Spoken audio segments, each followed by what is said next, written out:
tardes, mis queridos hermanos. Bueno, es un gusto poder estar nuevamente con ustedes.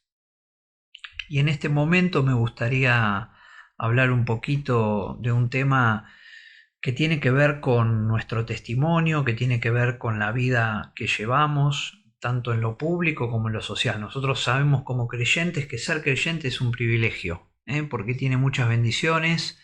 Dios nos ha regalado un montón de cosas, hemos recibido a través de su gracia cosas infinitas, invaluables, como la salvación, la vida eterna, el acceso a Dios por la oración, la familia de Dios y tantas cosas, ¿no?, que podríamos mencionar. Pero bueno, esa es el resultado de su gracia. Pero también el resultado de su gracia nos pone frente a ciertas responsabilidades. Y en esta hora a mí me gustaría hablar un poquito acerca de la responsabilidad del creyente en lo que es su vida pública y social. Y el creyente no vive solo, no vive aislado, sino que está inmerso en una sociedad. Eso es bueno, porque no es bueno que el hombre esté solo, como nos dice la palabra, pero por supuesto que el hecho de estar en una sociedad para nosotros tiene una responsabilidad, que es poder ser testigos del mensaje de la cruz. Y según cómo lo hagamos, vamos a ser exitosos o no. El hecho de estar en una sociedad nos lleva a todos a reflexionar en algo, ¿no? Lo primero que tenemos que saber es que cada sociedad tiene una cultura, ¿eh? Una cultura que es el modo de vida, las costumbres, los conocimientos, la ciencia que ha desarrollado y todo que lleva a esa sociedad a tomar decisiones en función de esa cultura, con lo cual una cultura condiciona a una sociedad a tomar determinadas decisiones. Entonces allí surge un concepto que varias veces en nuestros círculos lo hemos mencionado, que es el concepto de contracultura. ¿Y qué es una contracultura? Es una cultura más pequeña generalmente, que está inmersa dentro de la cultura, que tiene sus propios valores y sus propios costumbres, modos de pensar y todo, que van en contra, chocan contra la cultura dominante. Y el cristiano es contracultural, y eso es algo que no podemos negar. Mientras la sociedad dice sí al aborto, el cristiano dice sí a la vida. Mientras la sociedad miente o es agresiva para conseguir ventajas personales, el cristiano vive en paz y se maneja con la verdad, o debiera hacerlo.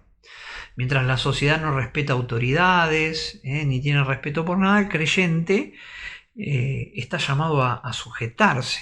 Y así podríamos seguir, también con el uso del sexo y tantas cosas que nosotros manifestamos una contracultura a lo que se vive en medio de nuestra sociedad. Entonces, como creyentes debemos saber y ser conscientes que si queremos agradar a Dios, vamos a tener que ser parte de esa contracultura y ser parte de esa manifestación de valores distintos. ¿Por qué? Porque este modo de vida que el mundo tiene, la cultura que el mundo tiene, no es algo que agrade a Dios. Así que yo quería que me acompañen en la lectura de la palabra y vamos a ir para ello a Mateo capítulo 5. Vamos a tomar este versículo como una base, ¿no?, para quedarnos reflexionando en él. Y capítulo 5 de Mateo, versículo 13, muy conocida la porción, dice: vosotros sois la sal de la tierra, pero si la sal se desvaneciere, ¿con qué será salada? No sirve más para nada, sino para ser echada fuera y hollada por los hombres. Dice el Señor también: vosotros sois la luz del mundo. Una ciudad asentada sobre un monte no se puede esconder, ni se enciende una luz y se pone debajo de un almud, sino sobre el candelero, y alumbra a todos los que están en casa. Así alumbre vuestra luz delante de los hombres, para que vean vuestras buenas obras y glorifiquen a vuestro Padre que está en los cielos. Miren qué maravilloso. Esta porción de la Biblia nos deja claro lo que Dios espera de nosotros. Por un lado, nos habla de ser íntegros en una sociedad corrupta, y eso es lo que nos dice la sal, porque la sal era el conservante natural que se usaba en la época en la que la Biblia estaba escrita. Cuando uno quería agarrar una carne o algo y quería que no se corrompa, no se pudra, la ponían sal. Entonces la figura de la sal tiene ese significado de la anticorrupción. Y por otro lado, nos pide que seamos guías de alguien que no ve, y eso es la luz que alumbra en medio de las tinieblas.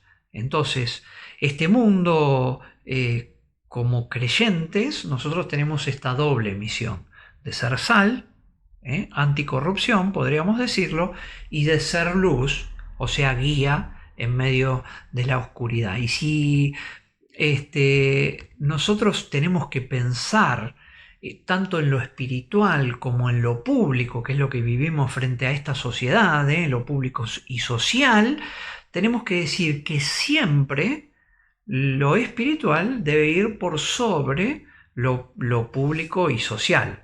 No lo público y social sujetar o dominar a lo espiritual. ¿Y qué quiero decir con esto? Con esto quiero decir dos cosas.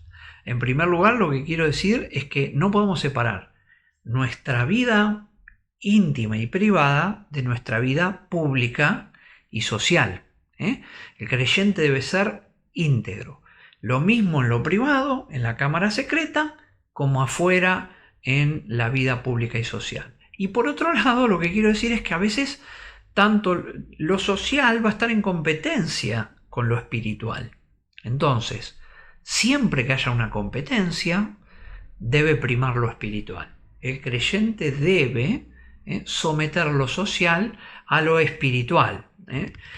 Sepamos también que hoy en día el partido de lo social, de lo público, se juega mucho en las redes sociales. Y antes eso, capaz que engañados por el estar solo frente a un teléfono, nos lleva a pensar que una cosa social pasa a ser algo privado. Sin embargo, el partido social hoy se juega mucho en la virtualidad. La pandemia ha acelerado los tiempos con los cuales nosotros ya nos comunicamos mucho con redes sociales y todo. Entonces, el campo de la virtualidad, el campo digital, podemos decirlo, juega un partido muy importante y debemos estar muy atentos.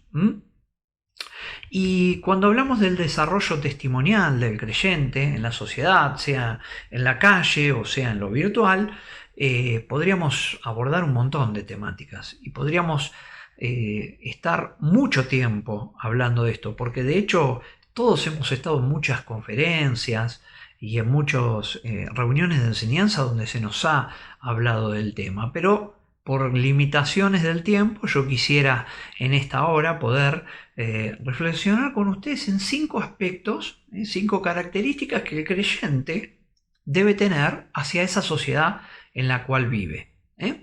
Para eso vamos a leer algunas porciones de la palabra de Dios que nos van a ir guiando.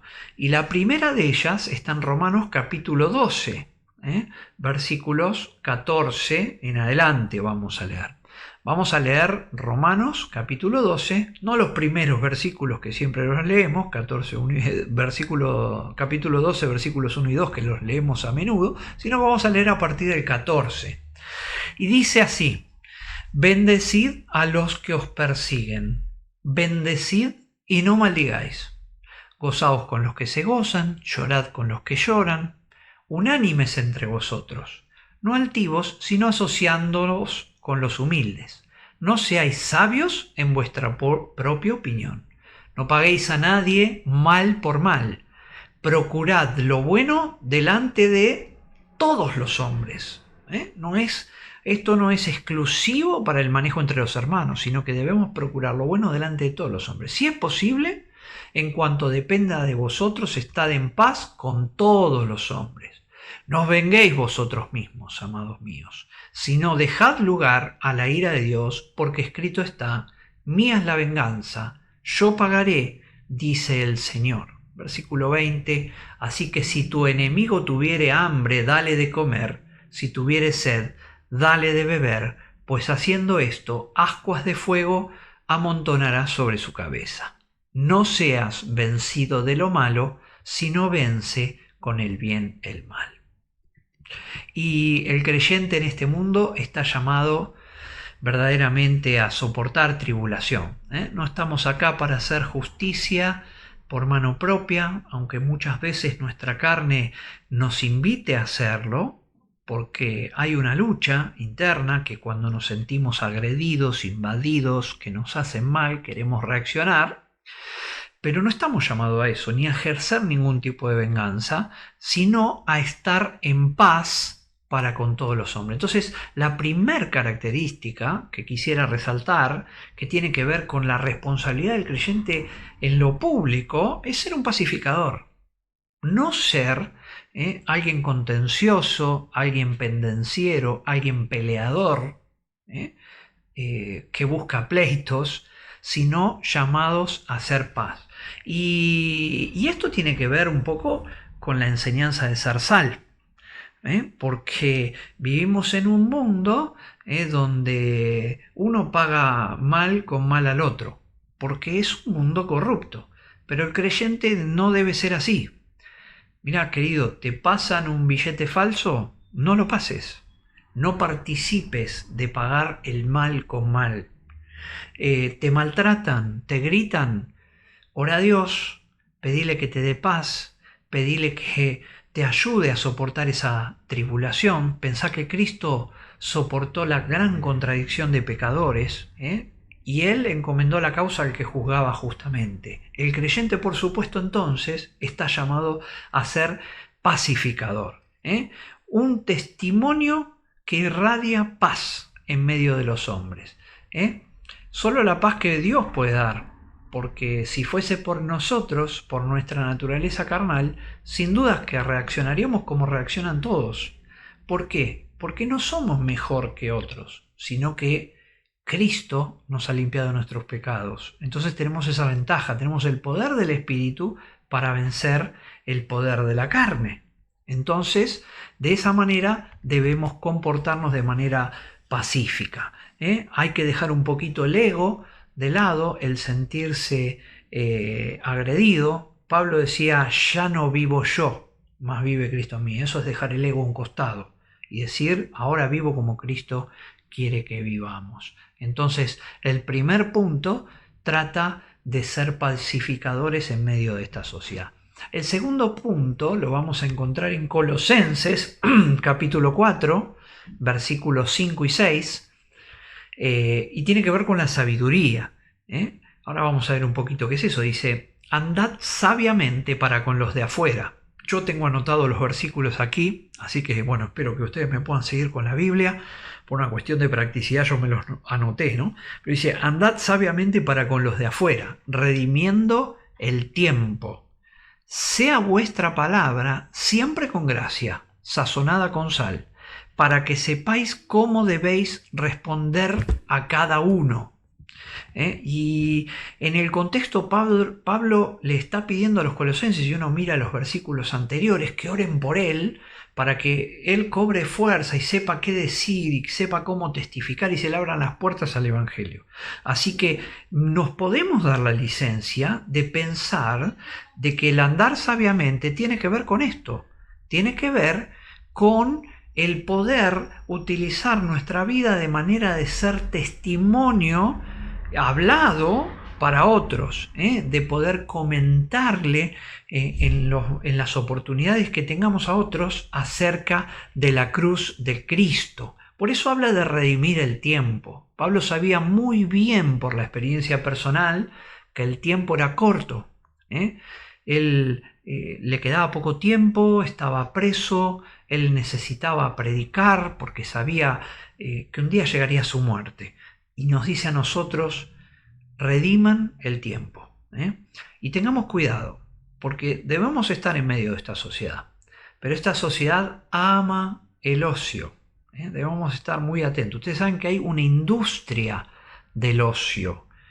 Tanto ama el ocio esta sociedad que hay una industria del ocio. Entonces, el ocio lo que hace es compite con nuestro tiempo para Dios muchas veces. No está mal a veces tomarse un tiempo para relajarse, un tiempo para distraerse, pero debemos ser sabios. Debemos ser sabios en cómo usamos nuestro tiempo, sabios en cómo nos acercamos a las personas.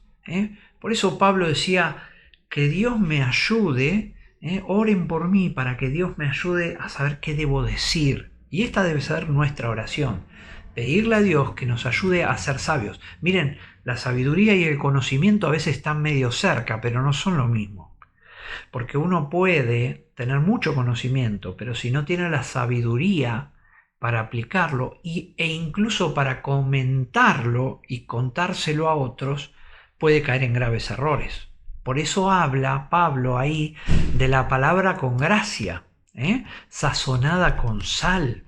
Es como un adorno para lo que decimos. Miren, hay hablando de las ciencias de este mundo, la ciencia que trata de la imagen personal, tiene una gran máxima, que una vez me quedó grabada porque escuché una charla, y dice que la gente primero te ve, luego te escucha y en tercer lugar te comprende.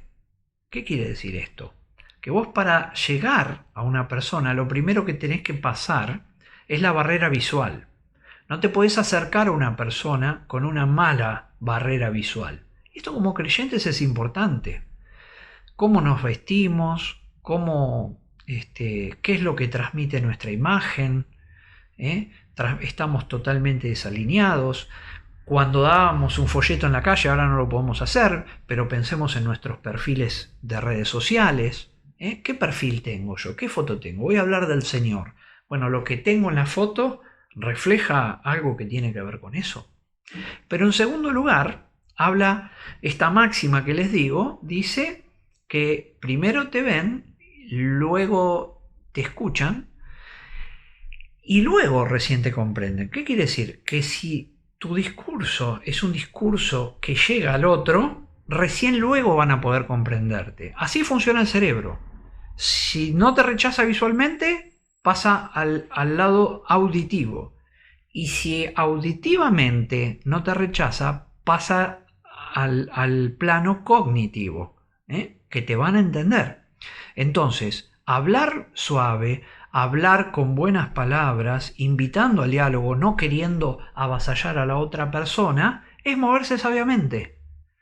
Es sazonar tus palabras, es presentar el mensaje del Evangelio de una manera que el otro la pueda comprender, y vos comprendiendo al otro. Cristo nos escuchó. Cristo siempre mostró atención a lo que las personas decían. Él hablaba, obviamente, el Hijo de Dios, trajo sabiduría, nos reveló al Padre, trajo unas doctrinas maravillosas, pero Él escuchaba, Él se ocupaba de las almas. Ocúpate de las almas. Eso es una responsabilidad pública y social. Acércate de una manera prolija y acércate de una manera ordenada en tu discurso o en lo que digas en las redes sociales que te toca. No seas agresivo, no pelees, no quieras armar una batalla, porque vas a cerrar puertas en vez de abrirla. Primero te ven, luego te escuchan y recién luego te comprenden. Me quedé con esa enseñanza alguna vez y creo que es bastante importante para nuestro testificar diario. Con lo cual, entonces dijimos, primero pacificadores, segundo sabios, en tercer lugar, trabajadores y honrados. Vamos a ver 1 Tesalonicenses capítulo 4, versículos 11 y 12. Y dice así: y que procuréis tener tranquilidad y ocuparos en vuestros negocios y de trabajar con vuestras manos de la manera que os hemos mandado, a fin de que os conduzcáis honradamente para con los de afuera y no tengáis necesidad de nada. Miren qué importante. El creyente está llamado a ser un ejemplo de trabajo y honradez. Eso es algo que se mira en lo público. ¿Cómo sos? Encima sos evangélico. Muchos piensan equivocadamente que los evangélicos lo único que quieren es sacarte el diezmo. ¿Cuántas veces nos han preguntado, ¿y vos das el diezmo? Porque piensan que alguien saca tu diezmo y se lo guarda para hacer un negocio. Lamentablemente habrá algunos que habrán hecho eso, pero sabemos que que eso no es lo que está en la palabra de Dios, robarle el diezmo a las personas. Entonces está llamado a ser un ejemplo de trabajo y honradez. No es que esté mal tampoco que haya hermanos que estén sostenidos, que se dedican a la obra permanentemente, pero en líneas generales tenemos que ser ejemplos de eso, porque aparte vivimos en tiempos de los niní. Abundan los llamados niní, que son los que ni trabajan ni estudian, seguramente ya lo habrán oído, siendo una carga para la sociedad. Y yo he visto hermanos niní, que vienen, que siempre están ahí, y no consiguen trabajo nunca, porque ningún trabajo es para ellos, y tampoco ningún curso, ninguna facultad es para ellos, y tienen que ser sostenidos y una carga. No es lo que la palabra de Dios nos exhorta a hacer, sino a que trabajemos, a que nos esforcemos, a que nos conduzcamos honradamente. Porque ¿saben una cosa? El niní también es sí, ¿saben? Porque sí gasta y sí come. Entonces, la gente mira completamente eso. Por eso es indudable que tenemos que ser muy honestos, muy honrados, trabajar de una manera honrada, justamente, ¿no? Ocupándonos en cosas buenas, no cosas ilegales. Y además cumpliendo con las cosas que tenemos que cumplir en cuanto a lo que tiene que ver con nuestro trabajo. ¿Tiene un buen pasar económico usted, hermano? Pague sus impuestos, porque para Dios eso es importante. Pague los impuestos y no haga como tantos otros que quieren evadir impuestos. Hay que pagar los impuestos. Usted tiene un oficio, es plomero, electricista, pintor. Bueno, haga una agendita y cuando dé su palabra de que va a ir, respétela. Cuando pasa un presupuesto, respételo, aunque le haya llevado un poquito más de trabajo. Porque eso es testimonial. Eso tiene que ver con lo público. La gente va a hablar de eso y usted es un hijo de Dios. ¿Usted trabaja en una casa de familia, hermana? Bueno, jamás levante un peso del piso para llevárselo, sino que diga, miren, me encontré esto. Esas cosas, a lo largo del tiempo, suman. Y suman, ¿sabe para quién? Para la gloria de Dios, no para su gloria, para la gloria de Dios. Y nunca ninguno de nosotros vamos a ser más ricos o más pobres por hacer esos pequeños saltos. Todo lo contrario, porque vamos a perder la paz y la tranquilidad de estar en la presencia de Dios. Así que pacificadores, sabios, trabajadores y honrados. En cuarto lugar, 1 Pedro 2, 11, vamos a leer allí, y dice, amados, yo os ruego como a extranjeros y peregrinos, habla Pedro a los judíos que estaban en la dispersión. Estaban en distintos lugares, distintas naciones, pero no estaban en Jerusalén. Dice, y les ruego como a extranjeros y peregrinos, que eran ellos, que os abstengáis de los deseos carnales que batallan contra el alma, manteniendo buena vuestra manera de vivir entre los gentiles, para que en lo que murmuran de vosotros como de malhechores, glorifiquen a Dios en el día de la visitación, al considerar vuestras buenas obras. Por causa del Señor, someteos a toda institución humana, ya sea al rey como a superior, ya a los gobernadores como por él enviados para castigo de los malhechores y alabanza de los que hacen el bien. Porque esta es la voluntad de Dios, que haciendo el bien hagáis callar la ignorancia de los hombres insensatos, como libres, pero no como los que tienen la libertad como pretexto para hacer lo malo, sino como siervos de Dios. Honrad a todos, amad a los hermanos, temed a Dios, honrad al rey. Criados, estad sujetos con todo respeto a vuestros amos, no solamente a los buenos y afables, sino también a los difíciles de soportar. Y seguro que cuando leíamos esto se nos vino algún jefe difícil de soportar de nuestros trabajos, algún capataz, alguna maestra en el colegio que era difícil de soportar. El cristiano no está llamado a ser un caudillo revolucionario. Así que si esa es su idea, le digo que revise los conceptos, porque no es lo que Dios está esperando. Pedro le escribe a judíos que estaban, como dijimos, en la dispersión, y ellos estaban en medio de gentiles. Entonces ellos debían dar testimonio de lo que había pasado en sus vidas. Pero no les habla como a judíos del judaísmo, les habla como a la iglesia de Dios. Le dice: ustedes son extranjeros y peregrinos, y nosotros somos extranjeros y peregrinos en este mundo. Somos ciudadanos del cielo y debemos estar sujetos a las autoridades como también a los superiores que nos toquen en todos los ámbitos. Nosotros no estamos llamados a oponernos a la policía, a la ley. No estamos llamados a oponernos a nuestros jefes de manera inadecuada, incorrecta. Por supuesto que siempre uno puede tener una opinión diferente y por supuesto que vamos a ver injusticias, pero el cristiano no está llamado a armar una revolución.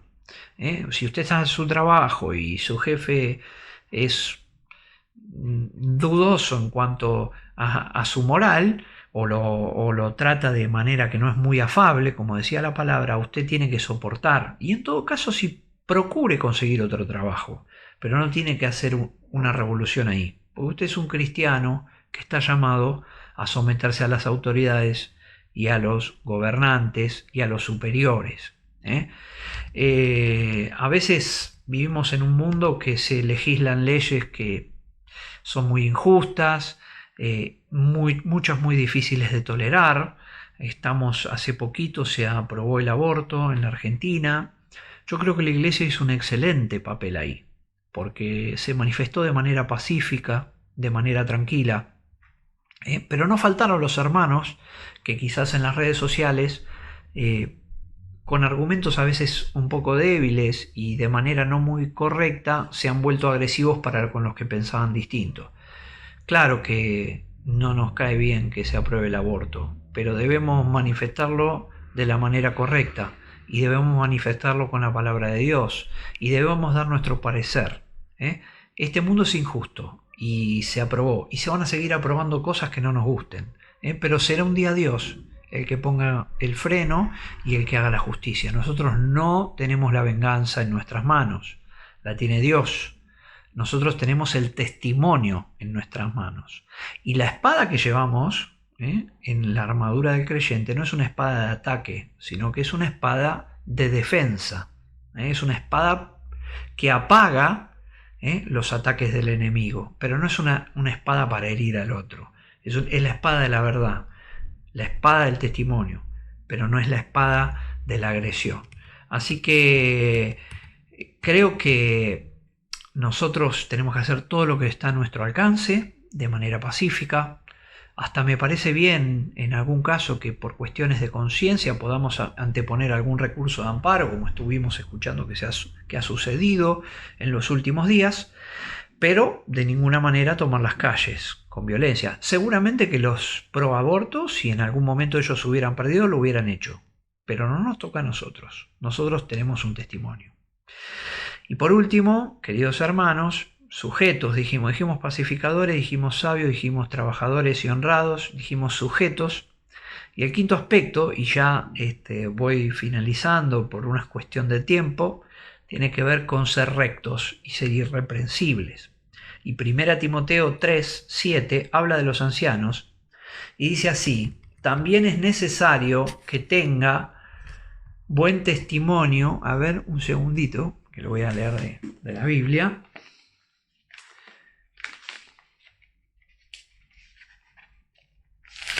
Estamos en vivo y esto es lo que pasa cuando uno lo tenía planeado de otra manera.